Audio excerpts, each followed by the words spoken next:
Hello, everybody. Happy Tuesday. This is Liz, not broadcasting from the Dairy Public Library, but broadcasting steps and steps away at my home. But it is Tuesday, meaning we're doing Netflix recommendations. The next couple of days is going to get hot. Frankly, 85 is too much for me.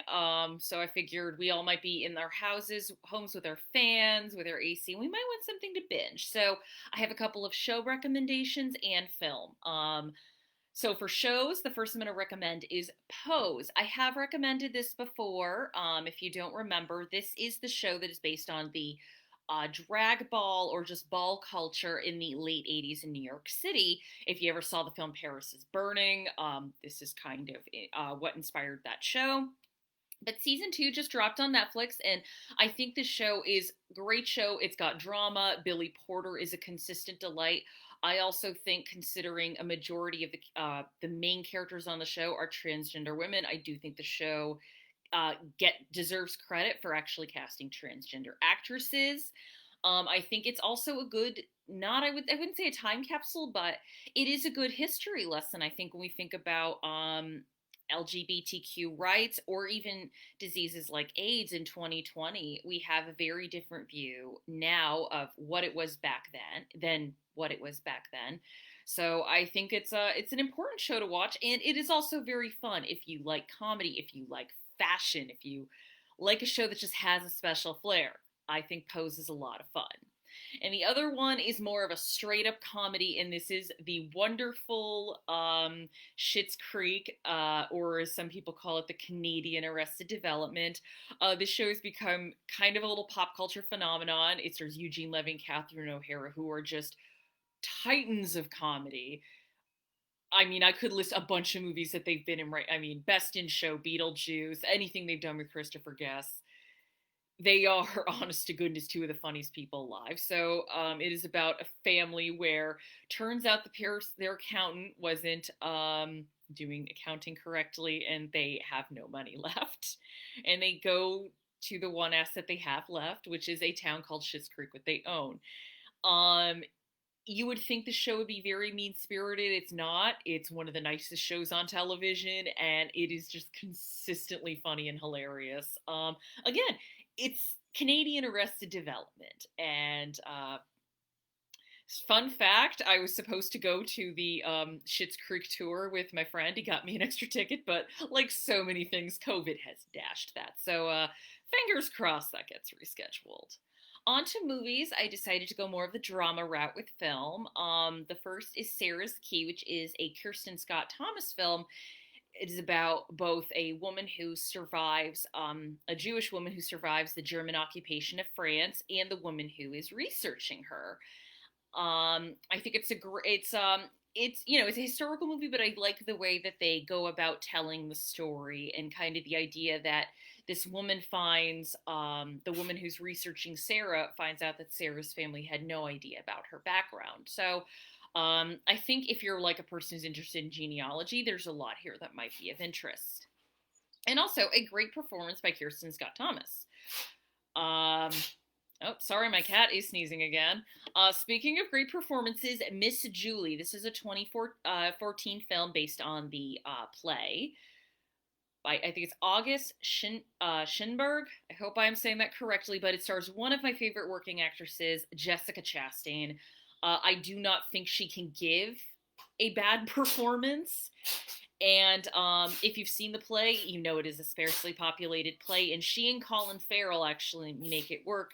Also, great fun fact, this is directed by Liv Ullmann, where if you are a fan of Ingmar Bergman's film, she was his muse and wife for a bit. She directed this movie, so score one for female directors.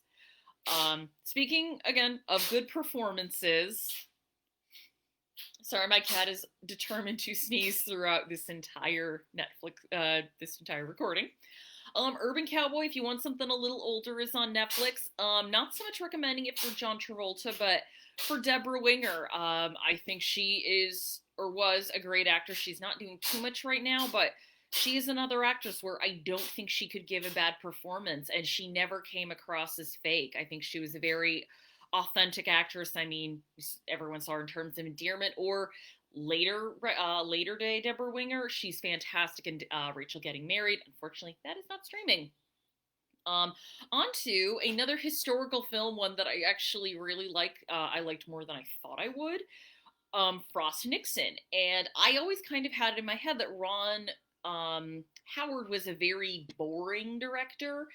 And I do think in some cases he tends to direct very safely. I don't think he takes he doesn't take the risk that, say, a David Lynch does.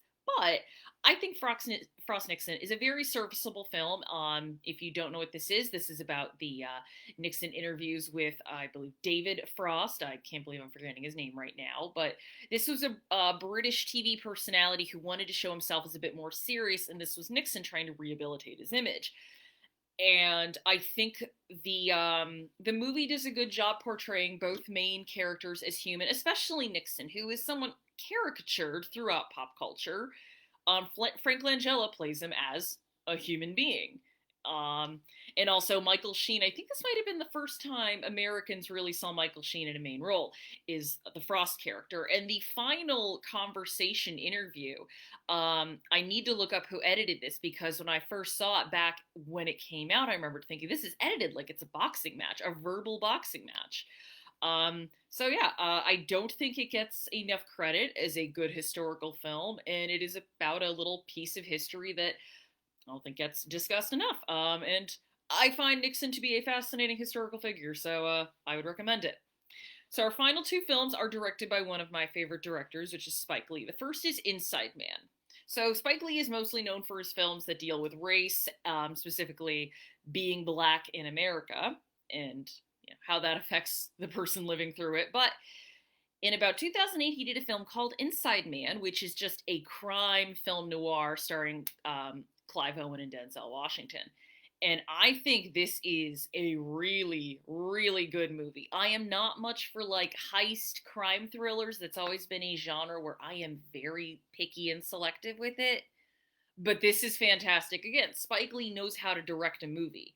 And I would say, if you've never seen it, watch Inside Man. But this is really just leading into the movie I really wanted to talk about, which is his new film, Da 5 Bloods. So that premiered this past weekend on Netflix, and obviously a lot of people have watched it, and it is something where Spike Lee has done this before, where it is a war film, but from black soldiers' perspectives. Recently, Lee did an interview where he said, black people have been fighting for this country pretty much since it began, and that is true. Back to the Revolutionary War, there were black people who fought for the country, but he said, we never really get our due.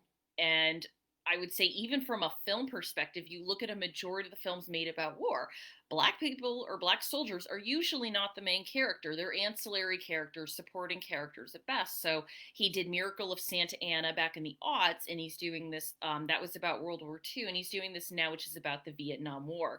I will say, content warning, it does reference a lot of fairly brutal, famous events of the Vietnam War, including the famous execution photo and the self-immolation of the Vietnamese monk. And even though they're famous, I know that's not stuff everybody wants to see. But I think it's a fairly powerful film. And again, I think Spike Lee is someone who always likes to look just at the stories, like how being black in America affects his specific characters in his movie. He doesn't want them to, represent everyone's experience, but he does like to find the commonality in all of these characters' experiences. So if you've not watched it yet, I would recommend it. Or, of course, I would recommend all these movies, but I would specifically recommend Spike Lee's Da 5 Bloods. Hopefully you'll watch one of these movies, and I will be back tomorrow with What's at the Library. Have a good day.